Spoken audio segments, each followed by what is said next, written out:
that turned the creative process into a bit of a toxic environment. And so I think when we came out of that, like our relationship outside of sitting down to write a song was great, but every time we sat down to write a song, we were both just stressing each other out because we were like, we can't find this golden ticket song.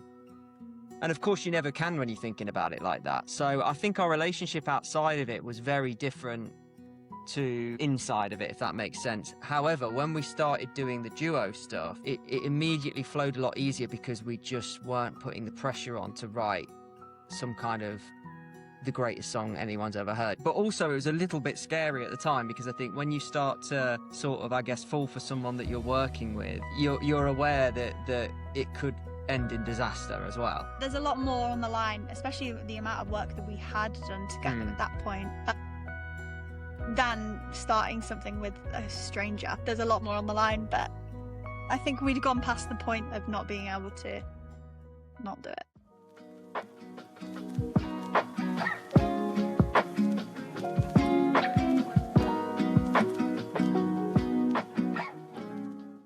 Hello and welcome back to the Crescendo podcast. Today's guests are Bright and Groom, an indie pop duo creating heartfelt melodies that blends emotional storytelling with infectious hooks. Through their honest songwriting and undeniable chemistry, they built a sound that both feels intimate and uplifting. So, Bright and Groom, welcome to the podcast. Hello, Thank you very much for thanks the for having us. intro. I found you guys on Instagram as one does, and I was listening to your music and it was great, but you both have different things that you were doing. Like, so how did it first come about, Bright and Groom? I know you guys are married as well, so that might be a topic of discussion. Yeah, it's quite literally Bride and Groom, yeah, which is where the name obviously came from. But yeah, no, we were working on separate things and it just kind of always made sense to do a duo thing. We'd always thought about it. We'd always wanted to do it. And for one reason or another, something always came up to sort of delay it. We started working on a duo project, not necessarily Bride and Groom, but a thing together a few times. And then something would happen, like we'd have a song with, because basically I produce and write Chloe's solo stuff with Chloe. So we'd have a song do well, and that would make us sort of take our focus off doing a duo thing. And then I also have a separate project. So yeah, that's kind of why it took a while for us to actually do it. Yeah. But in my head, like you said, it's been all over the place, I guess. But like those songs that you made together, were they made like a long time ago? Was it always been like, did you always plan to do this? I guess. Yeah, I think we had planned. Well, no, not necessarily. I mean, we met each other when we were working on my project. So it definitely wasn't like in the thoughts then. But as time went on, we started just for fun, really, like just writing stuff that was completely different to everything we've released with Chloe Adams. And, we were writing more like organic sounding music, and we were like, well, this doesn't fit with Chloe Adams, but it's just fun to write. Let's keep going. And also, I think sometimes when inspiration flows, you have to chase it no matter what. You never know where it could lead. So that's exactly what we did. This stuff was like flowing out of us, wasn't it? But yeah, we have been writing this music for probably like 6 years. Like we started writing some duet stuff 6 years ago and just obviously haven't been able to release it until now. Well, it was interesting. Yeah, we started writing some stuff, like you said, about 6 years ago. And then when we came back round to revisit it, we were like, oh yeah, let's put this out. And then we were so excited about it that we ended up just writing new songs as opposed to, we ended up not putting out any of the older stuff we'd written. But yeah, that's kind of where it started, I guess. The band had a completely different name when we first decided to do it. The Bride and Groom thing is a very new concept. Yeah, that's an interesting thing because we wanted to do something different visually with this as well. We didn't just want it to be a normal band name and it's just here we are, just like, we wanted it to have a bit more of a visual element to it. And originally we were thinking of all kinds of crazy stuff. Like you could be like a winged angel or something, and we'll wear masks. And we just had all these crazy ideas. And then one day I was downstairs and I just thought, what if like we are like Bride and Groom, like they're staring us in the face? That would be a really cool visual thing. And that's kind of where that Yeah. side of it came from. I think the concept thing came from like heavy metal bands. We love like all things like that. Like, Really? yeah, Yeah. even though the music is not like that at all. But you know, we both are fans of lots of genres of music, and we love when heavy metal bands, you know, like President. Yeah. What's Well, there's Yeah. bands like, you know, Slipknot back in the day that like, you know, it was Yeah. like there was a big world around the music. It wasn't just like five guys that were just on stage in t-shirts. You know, there was a whole, and Ghost, of course, as well. That was Yeah. kind of like, obviously we're not wearing masks or anything, but like it definitely, the visual element of us being a bride and groom was a big thing as it added to the music. Yeah. It was great. Podcasts are meant to have long answers. Yeah, long answers. You got the name for yourselves, like in your heads, in your minds, like what does it mean in your head? Do you have like a representation? I think the representation really is the fact that we're actually married in real life. That's one way to say it. Yeah. Yeah, I think that would be it. Like it's another Okay. way of saying husband and wife band. Yeah, And yeah, why yeah. band? Yeah. Yeah, like someone once said to me that like you're always looking for things to either write about or looking for some crazy name to fall to you, and then often the idea that you should go with is right in front of you, and that was kind of, I think, one of those examples where like it was almost too obvious. It feels very simple but very effective. Yeah. Yeah. Yeah. Yeah. Yeah. Let's go a bit deeper and get to your love life, I guess. That's why, like, yeah, you guys met when you were working together, and like, how did that spark turn into, you know, a full blown relationship and marriage? Yeah, it took a while, to be fair. Like when we first started working together, it's strange. It really, the dynamic was so different. You know, we were both sort of saw it as a very business thing. Yeah. Yeah, we were very much friends as well first. Yeah, before we were anything more than that. And then I think it just slowly kind of, you know, as time went on, I think we'd probably known each other for a couple of years or so. And I think, I was giving you advice on like girls that yeah, were talking to him. going on dates and things like that. Yeah, it was really Thinking weird. like I'd suit you way better. Yeah, well, it's really weird thinking back to that, but yeah, I think it was a very natural thing, but also it was a little bit scary at the time, because I think when you start to sort of, I guess, fall for someone that you're working with, you're aware that it could end in disaster as well, Yeah. and jeopardize that side of it. Yeah, there's a lot more on the line, especially the amount of work that we had done together at that point, than starting something with a stranger. There's a lot more on the line, but I think we'd gone past the point of not being able to not do it. Yeah, Yeah, and fair. you know, obviously it could go either way, but thankfully, you know, we sort of, we're 10 years on now from like when we started being together. So like I guess it's worked well so far. Yeah. A great story comes with a greater ending, I guess.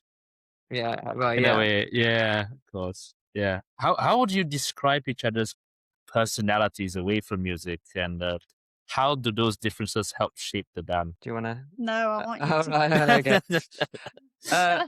Yeah, personalities away from music. I think. Well, I think that the projects that we've worked on previously, like Chloe's solo stuff, I have a separate sort of band project, but it's just me that I work on as well. I think particularly with Chloe's stuff is we'd reached a point where we'd had a little bit of like success online, and we'd had that whole label thing going on, and Sure. you know, you guys just need one more big viral song and everything will be great. And Yeah. I think that turned the creative process into a bit of a toxic environment. Like whenever we would sit down to try and write, it was really, really difficult. And so I think when we came out of that, like our relationship outside of sitting down to write a song was great, but every time we sat down to write a song, we were both just stressing each other out, because we were like, we can't find this golden ticket song.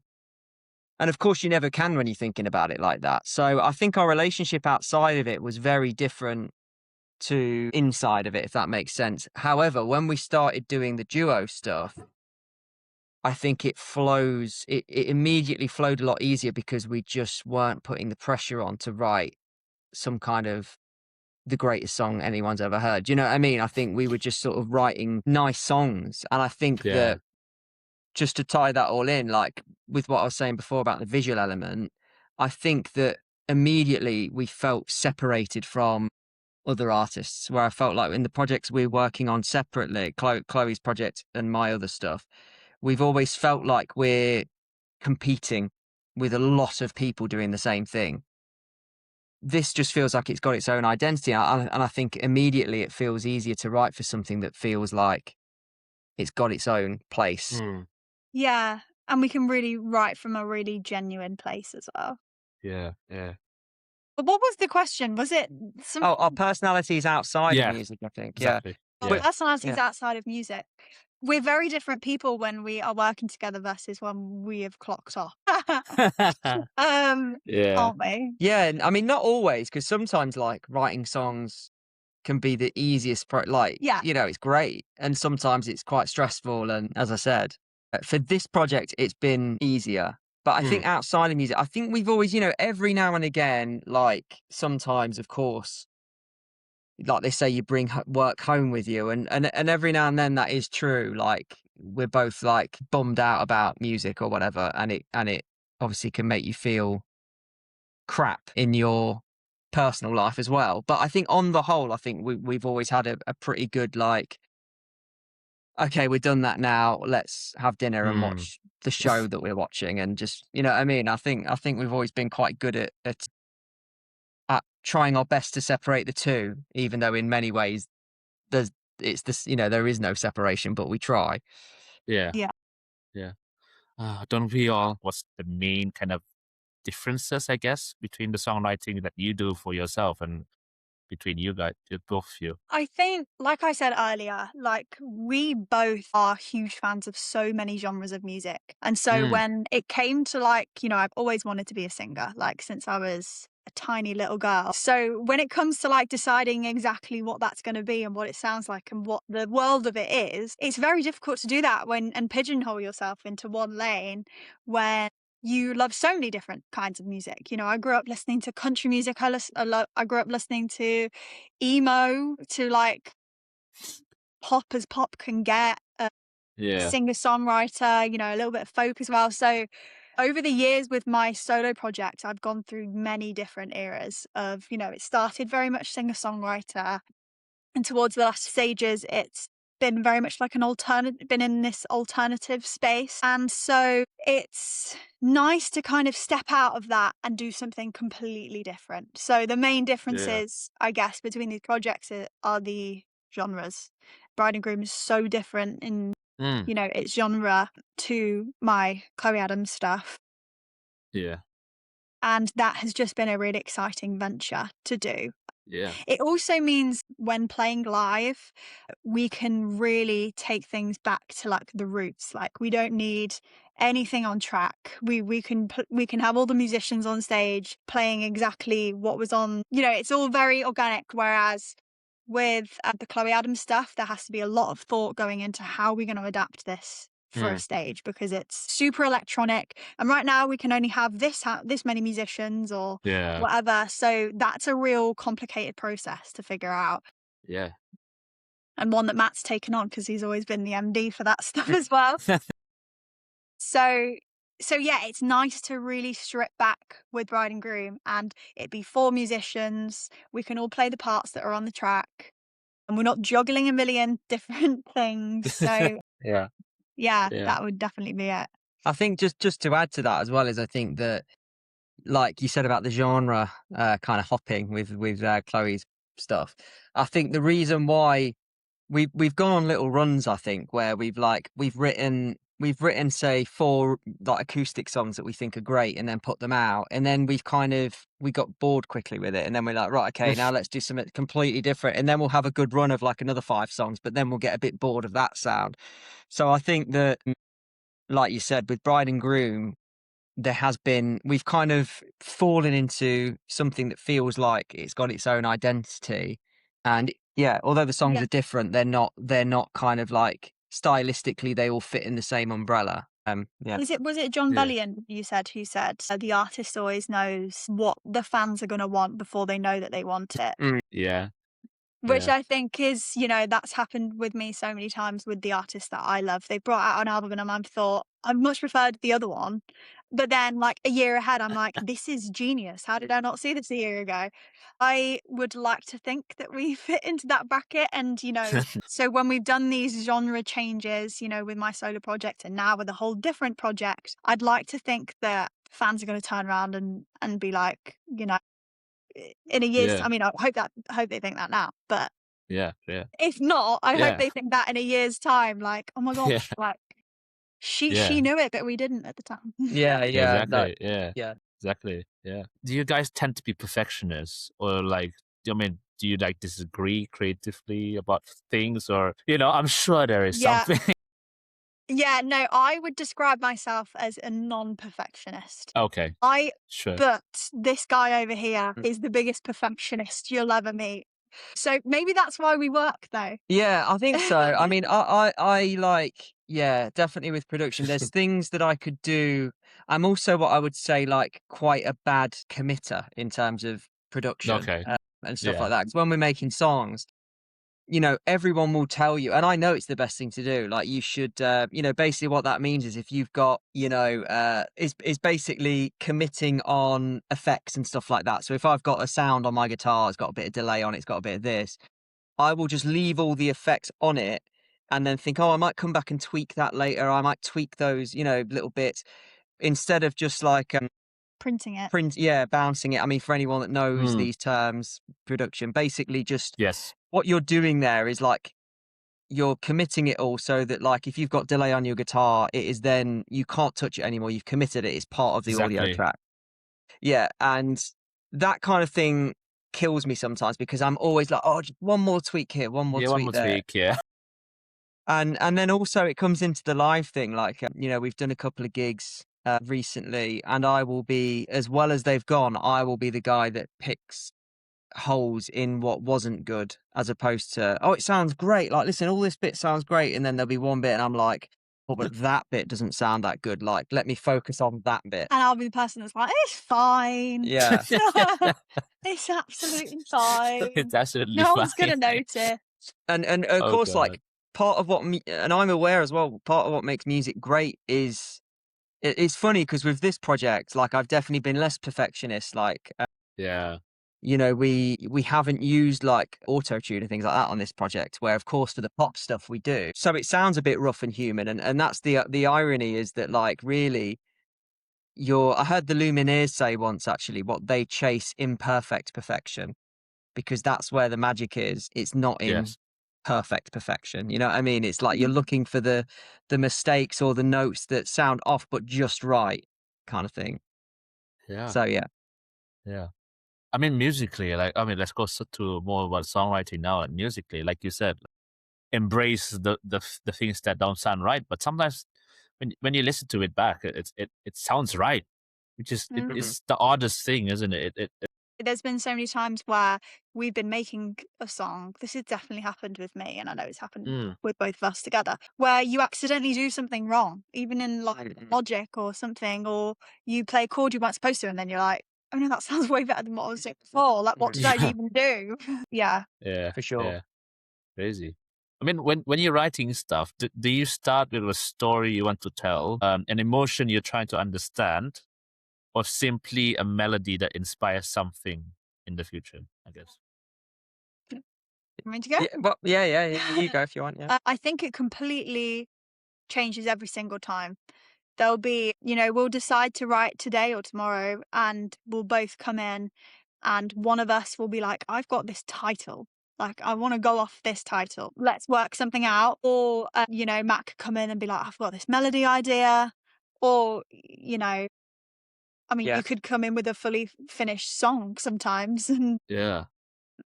yeah, so it completely depends. I mean, what do you think? Yeah, I think more often with me it's like probably like a chorus or something because like Yeah. occasionally it might be a title, but generally if I've got a title in my head, I can't help myself but come up with some kind of like idea for that title. where Chloe might be a bit happier coming in with a title and just going, let's just have this title and we'll just work out what the melody, we'll just work it out in the room what it is. So yeah, it changes massively each. I mean, and I know everybody says that, but that is kind of the general thing. And I mean, we had one of our songs that's out called Home Away from Home. That was an interesting one because I sort of would come in with this rough idea of the melody, but you probably don't even remember this, but Chloe wanted to make the feel of it different, and so actually the melody ended up changing from the way it was into almost like a. It's difficult to describe, but it ended up being a completely different feel than what I'd originally thought of. So that's the way that sometimes the combination of two people can take an idea and you can end up with a completely different idea. You know what I mean? Yeah. This is going to Yeah. sound really spiritual, and we're not particularly spiritual people. Sometimes we are, depends on the day. But I truly believe that there's some era above us that. No, era, I don't think's the word. What's the word? Some energy, Some I guess. energy above us that creative people can tap into. And there's been plenty of times where Noel Gallagher has said that Coldplay song was supposed to be mine. That was supposed to come to me, and it just didn't that day. Yeah, I mean, he has this idea that guitars have songs in them, Noel Gallagher, Yeah. because he's written songs. He's written songs on a guitar that he got that was, say, I don't know, belonged to the Rolling Stones before, and they wrote, Can't Get No Satisfaction on it or whatever. That there's these hit songs in guitars, and that's a slightly different way of thinking about it, but yeah. But I do agree though, because some of the stuff that we've written, we've been inspired to write a bass on because you bought a new bass, for example. Yeah. And then you come out with something that you wouldn't have done before. So Yeah. yeah. I mean, so trying to decipher what you said, well, basically, it's kind of the idea that kind of sparks in there. It's not the thing, it's not the item, it's the thing that comes from the item or memory that comes from it that shapes your songs. And is there a song in your catalog now that you feel perfectly represents who Bright and Groom are today? Well, the Bright and Groom catalogue is obviously very small. Very small. Of course, yeah. but yeah, you have your 3 songs, Yeah. Well, there's plenty more that haven't been released, but if we're going for a released one, I mean, we might have a different view of this, but you want to say and then I'll say mine? I'd probably say Carry Your Bones. Yeah, I was going to say the same song, yeah. I think it has kind of the uplifting kind of chanty-ish chorus and all of that.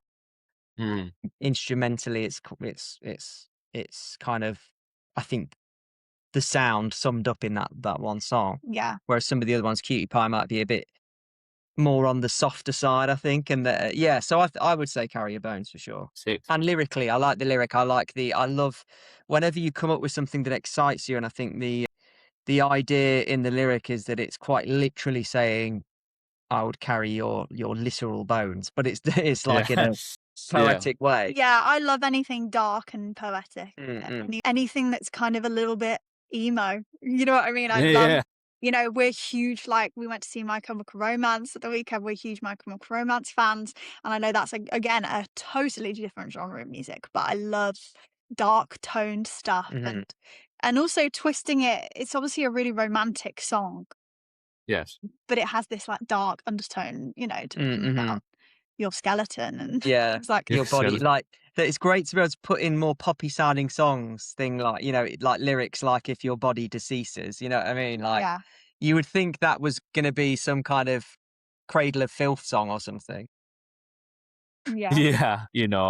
Yeah, but like you said earlier, you have plans to have so many other songs, and you already have other songs that you plan to release, and what's the next one you want to release? Because I'm sure you have lots more that you wanted to do.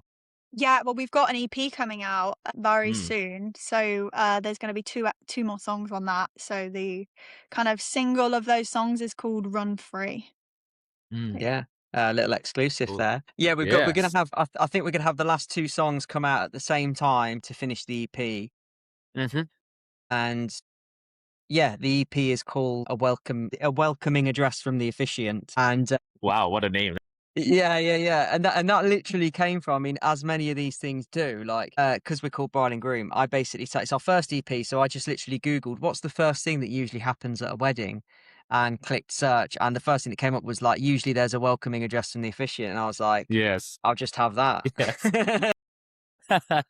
That's so fun. And you can kind of play around with like, well, when you release the EP and you have, your EP launch and maybe a tour or something, but it's so good to have that same dynamic. And you love to play Bright and Groom every time you go and play music, Mm. Absolutely. I mean, we've got all the tours planned out, the names of them. Yeah, the album type. Like, we could go on for days about the things that we've kind of Yeah. thought of, but obviously we don't want to let loose all our secrets just yet. Yes, of course. Yeah. Yes. I can't wait for all the the promo stuff, and it's gonna be Yeah, great. yeah. It really does give you a world, and I think that's the other thing about having something so strong visually, is it Mm. just gives you so much to play with, And it's that, sometimes I think we both find it easier when we've got a bit of direction, like we've always enjoyed writing for movies or writing for pitching things because they give you a little thing of like, this is what we're after.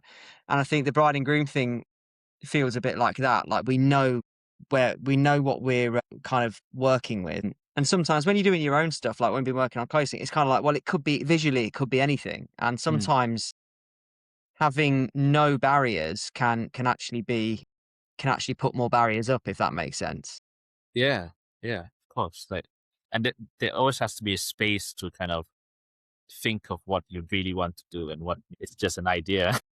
Yeah. You have millions of ideas, and then sit down and like, oh well, we need to do something now, otherwise you'll never come out. Yeah. Yeah. Absolutely. Yeah. I think that, sometimes that works when we're writing songs as well. Like, I'll think, right, terms of production wise, I want to do a song that has these instruments in, you know what I mean? And I think Yes. that helps with the Bride and Groom thing because we're aware that, like, it's probably going to have acoustic guitar, it's probably going to have real drums and bass, and then little things like organs and accordions and things. Like, I know what palette I'm dealing with before we start, and I think that helps. Sometimes, like Chloe mentioned earlier about the electronic stuff, that is so endless that you could sit there for 5 hours just figuring out one sound, you know what I mean? Yeah. And that can be a bit like, that can be fun sometimes, and other times it can just be like soul destroying. Yeah. Well, or just makes life worse. Like Yeah, making things Yeah. too complicated and crazy stuff. I mean, Yeah. I'm gonna go back to Chloe again. Like your music, you have your music presence and stuff, and now you have this. Has social media changed the way you think about when releasing songs? I think this is why Bride and Groom is such a relief, I guess, or a nice small break to take away from that, because I think with my solo stuff, it very much has become that. Obviously, in pop Yeah. music, like, social media is so big. I built a lot of my audience on TikTok and social media, so you always have to keep that in mind when releasing music.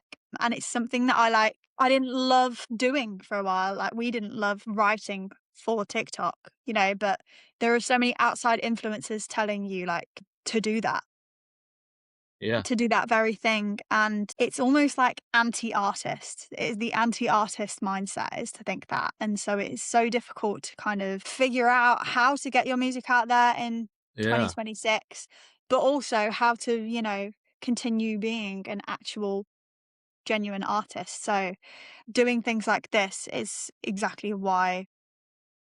Does that Yeah. make sense? Why I want is Yeah. I because, guess. we're not trying to build Bride and Groom through TikTok, or, we really want Yeah. us to have a live following and not exist on viral hits and viral hits only. Yeah. Because how long can you survive on viral hits? How What long can you do that? Yeah. Yeah, and there's But also so many people making songs, and, that's an incredible thing as well, that it's become so accessible to everybody. But at the same time, it also means, like, it's almost impossible to go viral. Like, there's well, like a 0.0000% chance, and I have been really, really lucky in my career to secure some of those. And yeah, to be honest, I just want to make a project that doesn't rely on it. So Yeah. Yeah, because I Yes. think as well, like with, we did a bit of live stuff with Chloe's, original music. We did a couple of tours and things like that. And it was always the side of it that we definitely struggled more with that, because I think a lot of people out there knew the songs, but because sometimes when you get a virally thing, it doesn't give you hardcore fans. It just gives you fans for the moment. Do you know what I mean? And Yes. it might give people go, okay, oh, this song's got well, I'm going to add it to my playlist. But they don't add the artists. It's kind of, and I think that's the difficulty these days. Is like, back in the day, you used to fully buy, and people still do it now. But I think that back in the day, the only option was to buy into an artist because it would be like, well, I Yeah. like that.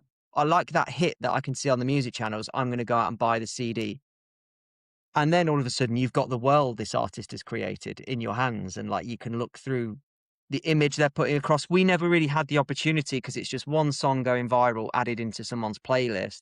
And although that's great and it generates streams and all of that, it doesn't translate into live following. I think, you've probably seen that there is so many artists right now posting things saying, I'm cancelling my tour, I've not sold enough tickets. Yeah.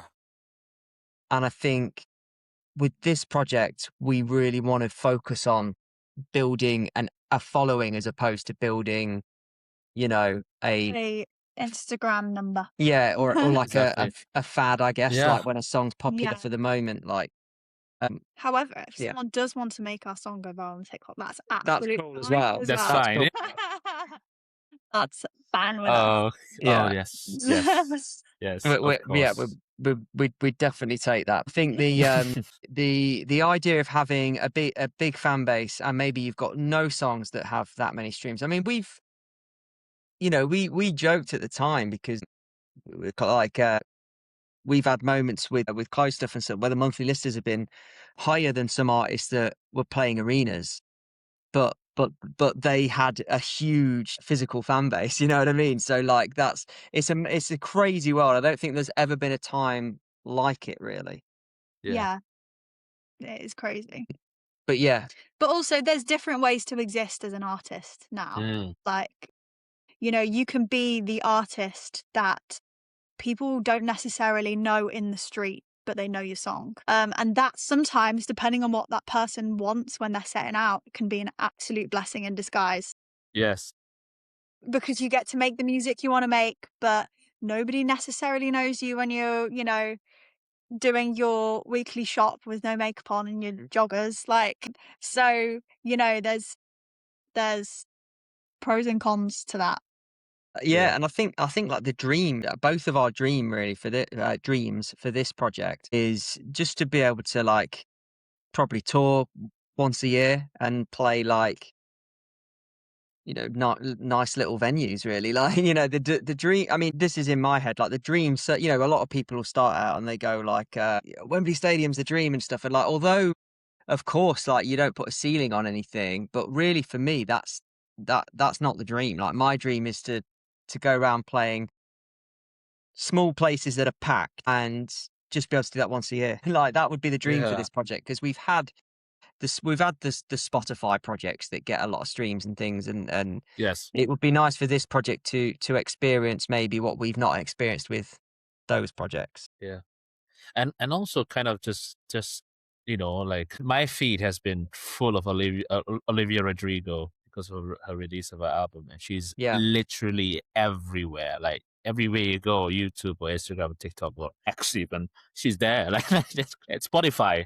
They had the Spotify in Spain, and like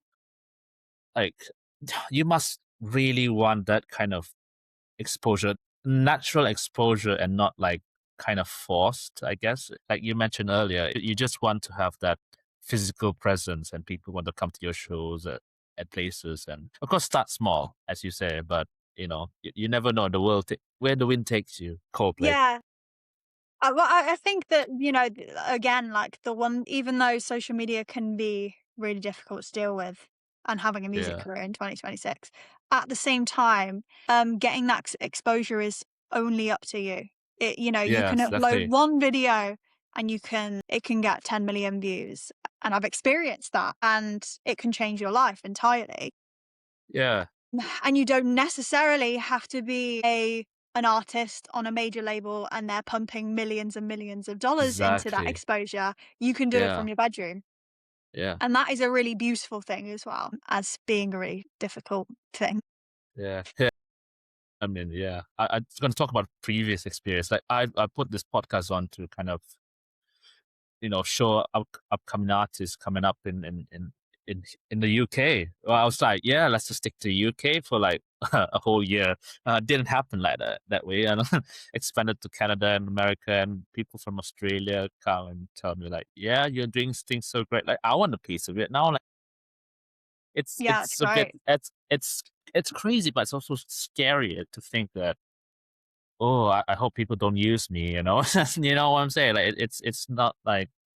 Yeah, but I want to do something bigger now on podcast, and yeah, you want to create a physical fan base, and I do have a physical fan base over here, but because I can't travel everywhere yet, well, financially and that kind of thing, it's a bit difficult, right, to get like other people, and like, what if I go to another place and I want to do like a meet and greet or something like that, you Yeah. know? Yeah, Yeah, I think it's like, yeah, it's really tough, and I think with live music as well, in terms of like you're on about physically meeting people and all of that kind of thing. yeah, I think with live music now, like everything is just an expense as well, like which yeah, just makes it even tougher. Like we've had firsthand where we did like a support tour with Close Stuff, and although we got paid to do it, the pay was so little that like we were like yeah, thousands out of pocket doing it, and I cool. think yeah, it's just so tough, and I think that's why we're probably seeing the oversaturation of things online because it's free and easy. But the problem is that it's so congested that Yeah, you're not actually now it's even tougher to break through the noise because let's be honest, everyone's on their phone and they see a new band or a new artist saying like, oh, for fans of this artist, we're your new favorite band, and everyone's yeah, just kind of going, oh, uh, not another one, and you could be the best band ever, but I think yeah, I think that getting out in front of people is always going to make more. It's difficult because, like you said, yes, something can go viral, but I think that there's no doubt that where we're heading with AI and stuff and people not being able to believe what they see online, yeah, I mean, that's the other consideration now starting a new project is that like people could see a new song that sounds really good and go, well, I don't really want to buy into this because this could just be been made on some AI app or something. mm, Whereas when you're playing live in front of people, it's obvious that you are there playing the music. So they're like, okay, I physically can see that you are A real human a being. real person playing real yeah, songs. And I do think that's where we're going. I think that like I'm seeing a lot of people say it now that like there's going to be a big reaction to AI. Sorry, that's just dog sneezing there in the background. no, that's fine. Yeah, there's gonna be Yeah, a reaction but to I AI. think I think. live music went a little quiet.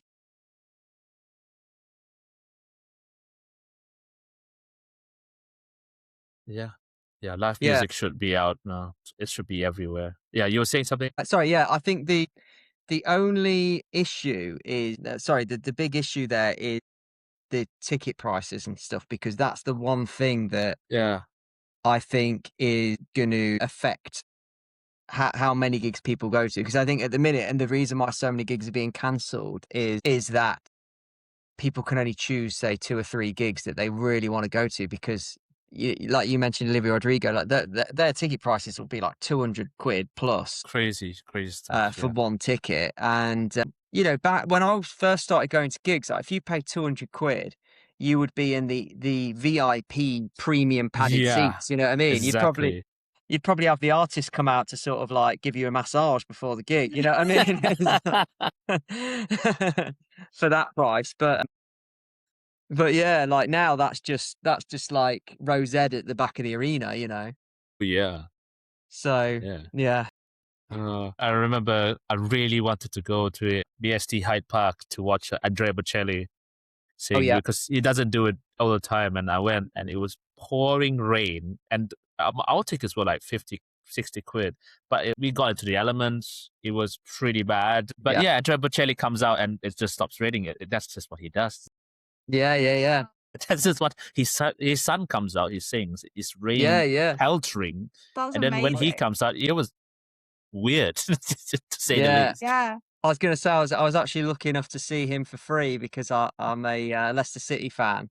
So Uh, I'm a season ticket holder. He sang at the last game when we won the Premier League. So that was yeah, pretty special. Yeah, that was. Oh, that must be great. Like, yeah, yeah. That was yeah, definitely like goosebumps vibes. yeah. Yeah. What was your feelings when they won? Like, you're relegated this year, and oh god, it's been. Yeah, it's been a massive up, but I say supporting Leicester is like no other team will Mm, ever. I don't think many fans will experience what I've experienced in my life in terms of yeah. I've seen Leicester win like all three divisions, like League One, Championship, Premier League. I've seen them win the FA Cup, Champions League quarter final, relegated again. Like it's just been massive ups and massive downs, but like. I would say that not many other clubs will be like Yeah. Leicester now will be remembered in 100 years' time. People will be talking about Leicester, They will and a not lot stop talking about it. Yeah. they won't be talking about. Even though there's some clubs doing well now, like no offense those clubs, but no one will be talking about that in 100 years. Nobody will. The Yeah, odds, 1,000 to 1 odds. uh, It was a crazy time. Let's go back to you guys. I saw the video of you guys performing on BBC Introducing. That was very yes. good, and that was very fun. It was a bit short online, but I'm sure they have something online, I guess. But how's that experience for you guys? Yeah, amazing. I mean, BBC Introducing have been so good to us, like throughout both of our careers so far, not even just with Bright and Groom. Yeah, And specifically Dean Jackson, who is the guy who he heads the Mm. East Midlands BBC Introducing. So it was yes, amazing. And like, we get to play with other bands as well, and play to other people's audiences, which is always interesting. Hmm. I Um, think to have it, like to have a gig recorded and filmed as well was this early on. I mean, that was actually our first ever gig. So as Bright and yeah, Groom, yeah. as Bride and Groom, sorry. So that's kind of in some ways it's not I was gonna ideal. say a lot of pressure to have your first gig recorded and put on the yeah, radio. yeah, Yeah, a lot of pressure, but Mm. yeah, But great. as I said, we were talking about the perfectionism earlier. Yes, I have gone a bit crazy about the bits in it that maybe like, oh, that bit could have been better. This bit could have been better. But that is just what I do, and I think I've just accepted it now. I love to have timestamps of these things. There are so many bands that I love, which I love going back to, their first ever gig and seeing what that looked like and what they sounded like then.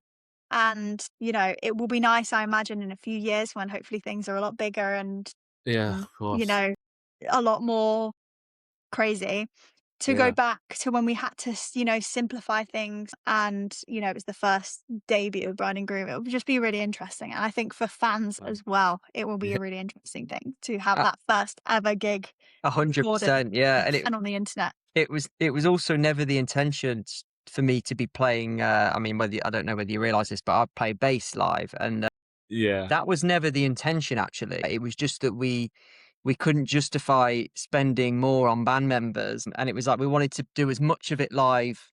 We wanted to recreate it live. We didn't want to be putting things on backing tracks and stuff like that. So it's like, well, yeah, if we can't get a bass player in, I'll have to play bass. exactly. But I didn't think about some of the bass lines that I put into the songs are quite walking around, and then I was thinking, okay, when I recorded this, I didn't have to sing it at the same time. And Yeah. so that was its own challenge, Uh, actually. No, you did amazing with that. But yeah, it was, Yeah, yeah. And also, it's the same with me. Like, I play ukulele. I always have done. But it's another thing playing ukulele on your sofa versus like in a live. Yeah, and yeah, I've obviously played acoustic guitar live a lot and stuff like that. But that was a new instrument for me as well. And ideally, I'd rather have someone else do it so I can be a bit more hands free. But yeah, yeah, we were definitely both thrown in the deep end for sure.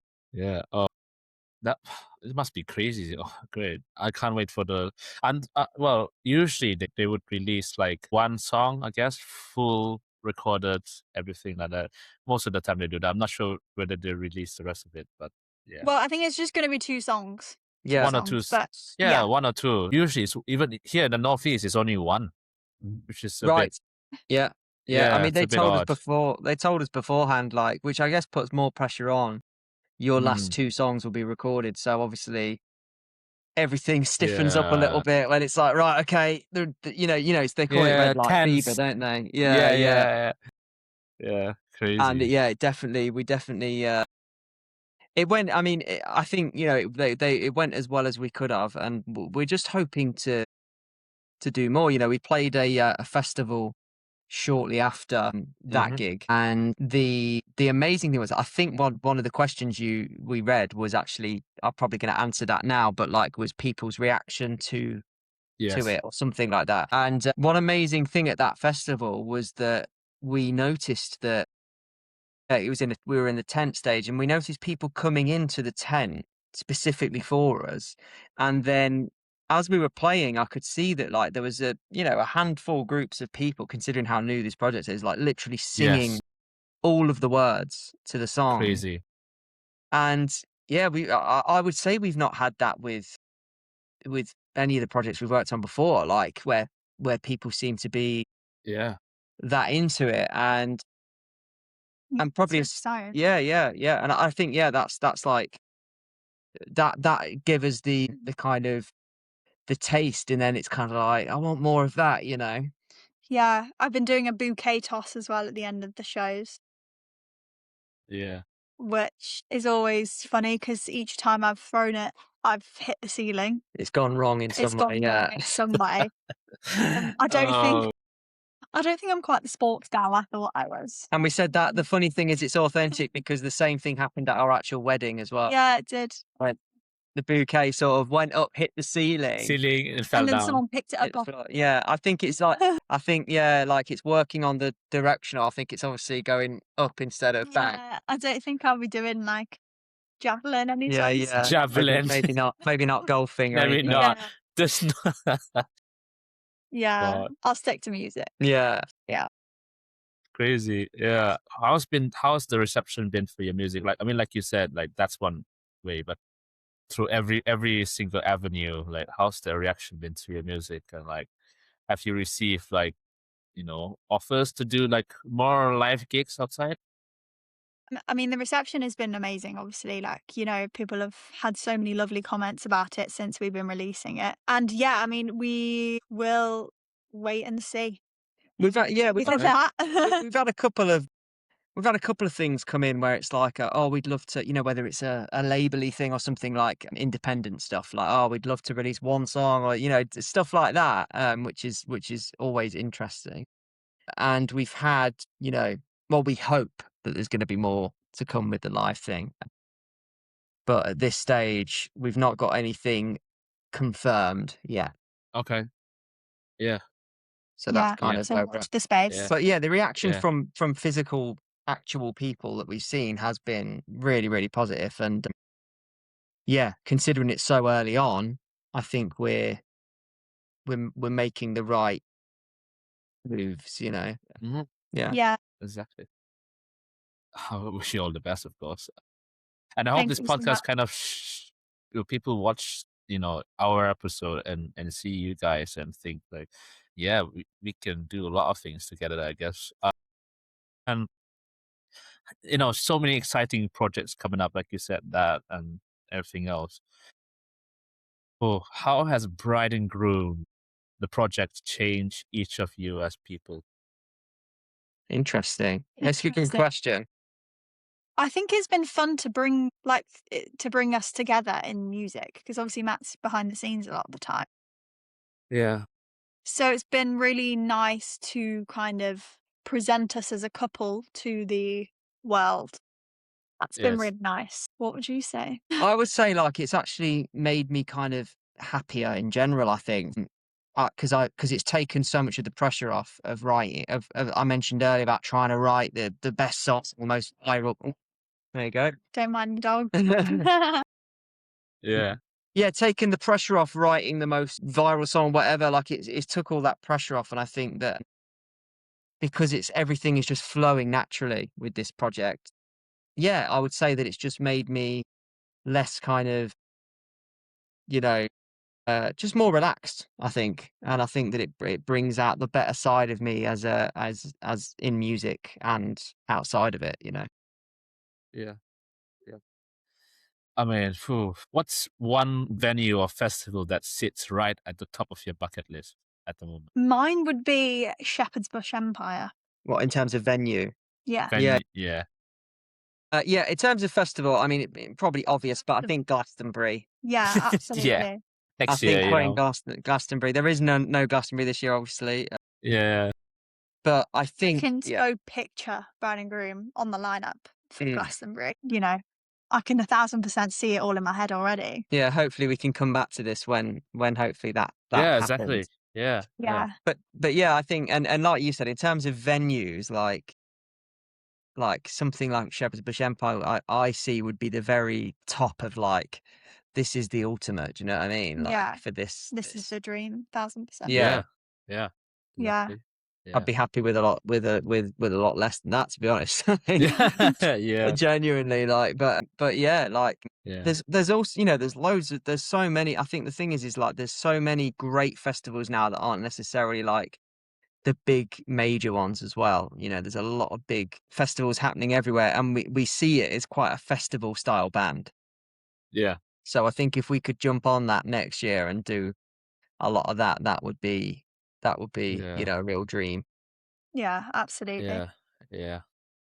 You know what? You guys, I love your music, and I think if it goes a long way, you know, you guys, I really hope that you get to Jules Holland. I think it'll be Oh, thank you. a Yeah. big thing. I just wish you guys get there and play and get everybody to see your music, and Thank it's a you. big dream. I'm sure it's a big dream, but yeah, I see that vision, I guess. One last question: what's one lesson making music together that has taught you that you'll carry for the rest of your life? Very interesting. You go first. Oh, gosh. That's a lot of Yeah. pressure. What's one lesson that making music together has taught us? To be sensitive of each other's feelings. Yeah. Yeah. Lots of different lessons, but that's definitely one of them. There's been like, you know, we've I don't know, what would you say? Yeah, a similar thing. I think for me personally, earlier on when kind of we sort of started making music together, I mean, we both sort of learnt together in a way, but I think I was obviously already producing and I guess I would kind of take the lead a bit early on, you know. Mm. And when it got later down the line, I needed to kind of put an effort in to try and not like take it where I think it should go. And actually, like, I think Yeah. collaboration, when we collaborate, it's the best thing that we do. And I think but earlier on it was difficult because I think obviously Chloe was like finding her way and stuff and maybe wouldn't speak up as much in terms of like where the song should go. So I would just naturally take the lead and go like, yeah, I think it should do this, this and this. Yeah. So later on, I think I had to make an effort to not fall back into that habit of going, it should do this, you know what I mean? Like, and actually, because when we started really collaborating, that I think that's when the That is best when the stuff magic happens. happens, yeah. And Yeah. But I think, like you said, being sensitive also, to each other's feelings. yeah, but it has been like a real like relationship exercise as well, you know, to like spill your feelings out in a Yeah. song. And also not necessarily your feelings. Sometimes we just write from someone else's perspective or a story, but like collaborating as a couple already is a really interesting exercise. Yes. You know, usually most artists work with strangers or, you know, people that they've worked with for a while maybe, but they are not their husband or their boyfriend necessarily. Yeah. Yeah.